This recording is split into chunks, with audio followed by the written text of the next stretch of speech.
Welcome to Ultramind. இந்த வீடியோவில் புதுசாக இங்கிலீஷ் லேர்ன் பண்ணணும் அப்படின்னு ஸ்டார்ட் பண்ணியிருக்க ஒரு பிகினருக்கும் இல்லை நம்ம வீட்டில் இருக்கிற கிட்ஸுக்கும் யூஸ் ஆகிற சின்ன சின்ன சென்டென்ஸை தான் பார்க்க போகிறோம். வீடியோக்குள்ளே போகிறதுக்கு முன்னாடி நம்ம சேனலை சப்ஸ்கிரைப் பண்ணாதவங்க சப்ஸ்கிரைப் பண்ணிடுங்க. First sentence. இப்போ நம்ம ஏதாச்சும் ஒரு முக்கியமான ஒர்க் பார்த்துட்ருக்கிறப்ப நம்ம தெரியாதனமா ஏதாவது மிஸ்டேக் பண்ணிடுறோம், அதனால ஏதாச்சும் ஒரு ப்ராப்ளம் வந்துடுது அப்படின்னா அப்போ வந்துட்டு சொல்லுவோம் இல்லையா, இல்லை இது தெரியாதனமாக நடந்துருச்சு, இது தவறுதலாக நடந்துருச்சு, இனிமேல் இந்த மாதிரி நடக்காமல் பார்த்துக்கிறேன் அப்படின்லாம். இந்த இது தவறுதலாக நடந்துட்டு அப்படிங்கிறத it happen by mistake, it happen by மிஸ்டேக்னு சொல்லலாம்.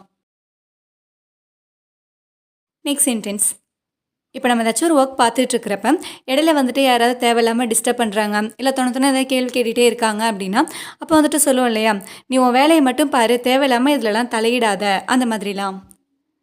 இந்த உன் வேலையை மட்டும் பாரு அப்படிங்கிறத mind your own business, mind your own பிஸ்னஸ்னு சொல்லலாம். Next sentence. இப்போ ஒரு சிலர்லாம் வந்துட்டு எனக்கு பயமே கிடையாது, யாராக இருந்தால் என்ன, நான் யாருக்குமே பயப்பட மாட்டேன், அந்த மாதிரிலாம் சொல்லுவாங்க இல்லையா. இந்த எனக்கு பயமே இல்லை அப்படிங்கிறத I have no fear, I have no ஃபியர்னு சொல்லலாம். Next sentence. இப்போ நம்மக்கிட்ட ஏதாச்சும் ஒரு முக்கியமான வேலையை கொடுக்குறாங்க அப்படின்னா சப்போஸ் நமக்கு ஒரு மாதிரி நர்வஸாக இருக்கிறப்ப சொல்லுவாங்க இல்லையா, நம்மக்கிட்ட நிறைய டைம் இருக்குது, நீ பொறுமையாக யோசிச்சு நல்லா பண்ணு, அந்த மாதிரிலாம். இந்த நம்மக்கிட்ட நிறைய டைம் இருக்குது அப்படிங்கிறத we have plenty of time, we have plenty of timeனு சொல்லலாம். Next sentence. இப்போ ஏதாச்சும் ஃப்ரூட் சாப்பிட்ணும் அப்படின்னா சில பழத்தெல்லாம் வந்துட்டு தோலை உரி அப்படின்னு சொல்லுவாங்க இல்லையா. எக்ஸாம்பிளுக்கு இந்த ஆரஞ்சு தோலை உரி, இல்லை வாழைப்பழ தோலை உரி, இந்த மாதிரிலாம். இந்த ஆரஞ்சு தோலை உரி அப்படிங்கிறத peel off the orange, peel off the ஆரஞ்சுன்னு சொல்லலாம். Next sentence. இப்போ நம்ம ஏதாச்சும் படிச்சுட்டு இருக்கிறப்ப இல்லை ஏதாச்சும் ஒரு மேக்ஸ் போட்டு பார்த்துட்டு இருக்கிறப்ப நமக்கு அது ஒழுங்காக புரியலை, கொஞ்சம் குழப்பமாக இருக்குது அப்படின்னா அப்போ வந்துட்டு சொல்லுவோம் இல்லையா, எனக்கு கொஞ்சம் குழப்பமாக இருக்குது, இது கொஞ்சம் சொல்லிக் கொடு அப்படிம்போம். அப்படி இல்லைன்னா இப்போ ஏதாச்சும் ஒரு சுச்சுவேஷன் வந்துட்டு ஒரு மாதிரி குழப்பமாக இருக்குது, என்ன முடிவு எடுக்கிறதுனே தெரியல, அந்த மாதிரி ஒரு டைமில் சொல்லுவோம் இல்லையா, எனக்கு ஒரே குழப்பமாக இருக்குது, என்ன பண்ணுறதுனே தெரியல அப்படின்லாம். இந்த எனக்கு கொஞ்சம் குழப்பமாக இருக்குது அப்படிங்கிறத I am a bit confused, I am a bit கன்ஃபியூஸ்ட்னு சொல்லலாம்.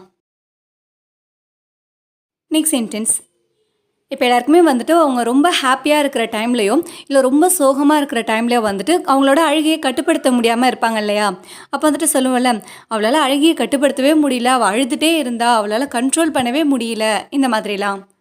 இந்த அவளால் அழுகையை கட்டுப்படுத்தவே முடியல அப்படிங்கிறத she couldn't control her tears, she couldn't control her tearsனு சொல்லலாம்.